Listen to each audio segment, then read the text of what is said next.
I don't think there's any way that the Mets pull up Brandon Sproat this early into the season, but this seems like that it's the best option at this point, with Jose Urania being the only other choice to replace Griffen Canning, as he was scratched earlier this afternoon due to an illness. We don't know if he's going to be ready to make his next start or not, or when he is coming back, but Justin Hageman made his debut, and we're going to break down why this move that was made and the series of moves that is about to be coming for the New York Mets as they made their first roster move of the season.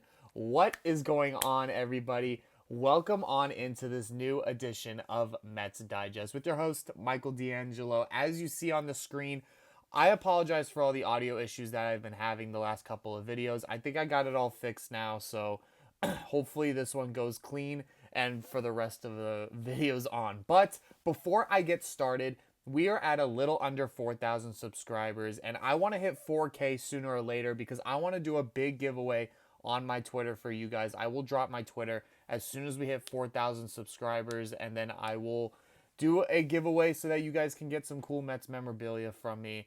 But me and Michael Duda are going to be on top of everything so far here in the beginning of the season with new roster moves coming about now, guys making their rehabs, getting pulled back up into the majors.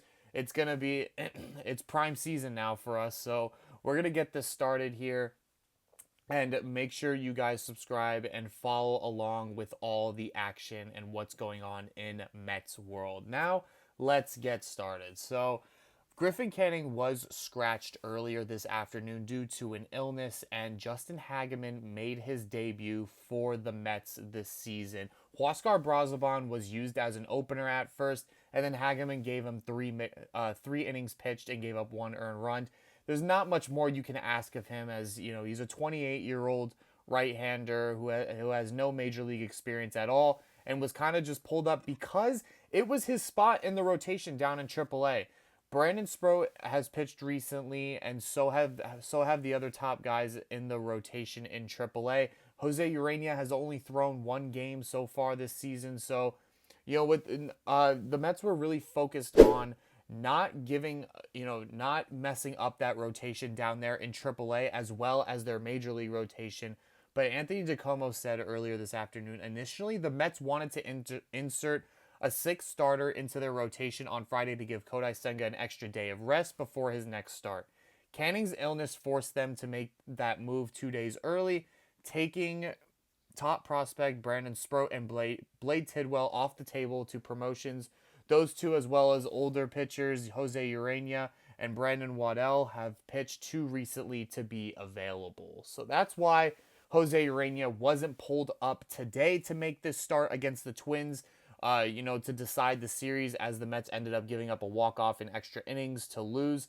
But, that's why Hageman ended up getting pulled up for this game and not guys like Jose Urania or Luke Waddell, because, they don't want to, they pitched recently and they're going to need them, especially if we don't know when Griffen Canning is going to be returning from his illness. And if that's the case and he cannot make a start for a little bit, it seems like right now the most likely candidate is Jose Urania.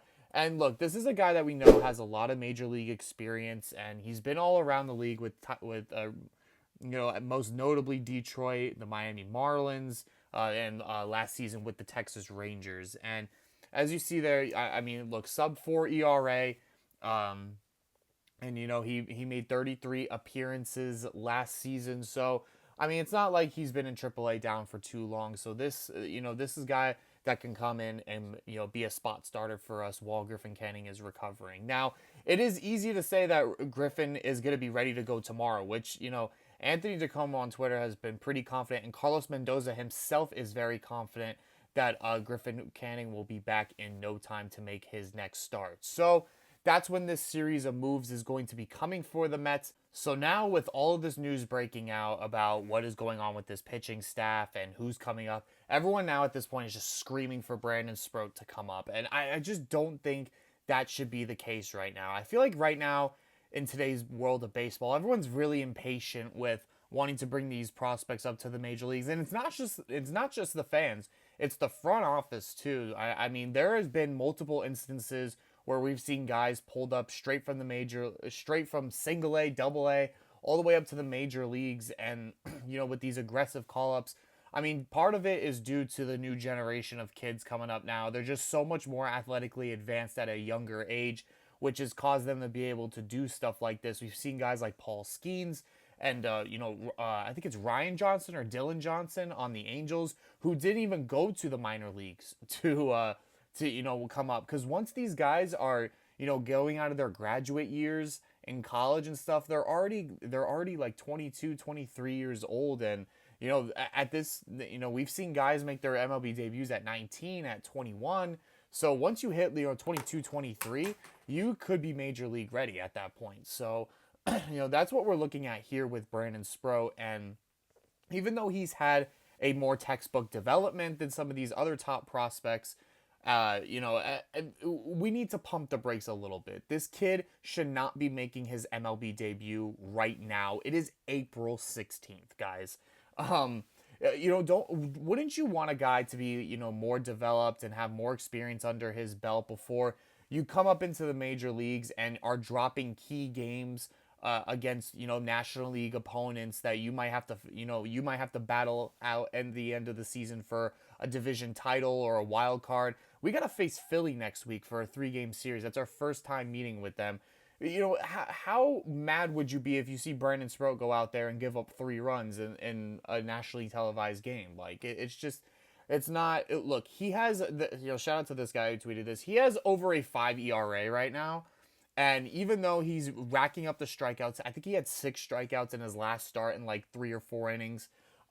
Even though he's putting up great numbers, he's still having a home run problem right now, giving up when it comes to giving up runs.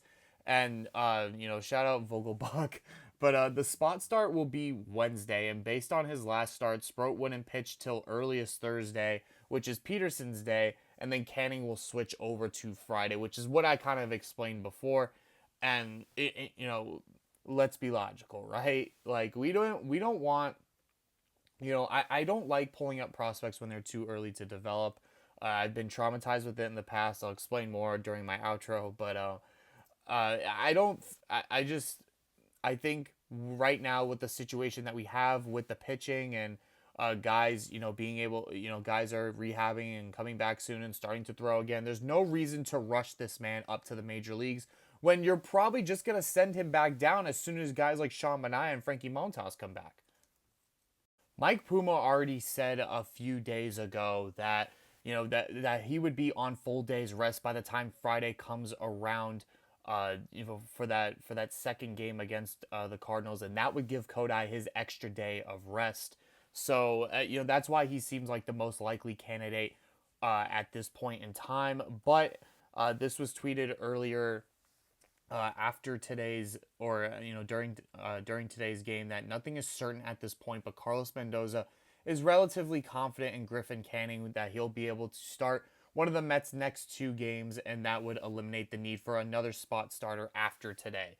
So, they got to come home tonight and then play tomorrow against St. Louis in Game 1 on Thursday, thinking that Griffen could make that start or just be placed to start Friday, and then that still ends up giving Kodai Senga his extra day of rest to where he can start on Saturday. And at this point, Griffen Canning has been making an okay impact, and we need him to be in this rotation for as long as possible while we're still waiting for Sean Manaea and Frankie Montas to return. And this pitching rotation was built off of depth, and it really would be disappointing to have to pull up a guy like Blade Tidwell or Brandon Sproat this early into the season when David Stearns really made it an emphasis in the offseason to just build up as much pitching depth as possible, even through the bullpen. We saw Jose Buto today to pitch a lot of innings. Guys like that you can have lengthy appearances and be able to eat up innings while guys are coming back from injury. So that is all I have for you guys here today on Mets Digest. Let me know what you guys think of this in the comments, what you guys think of Jose Urena making his debut, Will Brandon Sproat be pulled up for sooner or later? I do not think so at all at this point. Knowing now that that Mendoza is very confident in Griffen Canning making his return this earlier this weekend, so I don't think it is his time, and it shouldn't be his time right now. As I get traumatized with guys that we've pulled up way too early in the past, like guys like Brandon Nimmo and Michael Conforto, who have come up early in the major leagues, struggled at first, and had to get sent back down. I don't like doing that. I like a guy to be ready as soon as he's up and be able to stay up on this team. And that's what I'm hoping that could be with Brandon Sprout. So I will see you guys in the next video. Make sure you guys subscribe so I can do a big giveaway for you guys. And I'll see y'all in the next video. Goodbye, guys.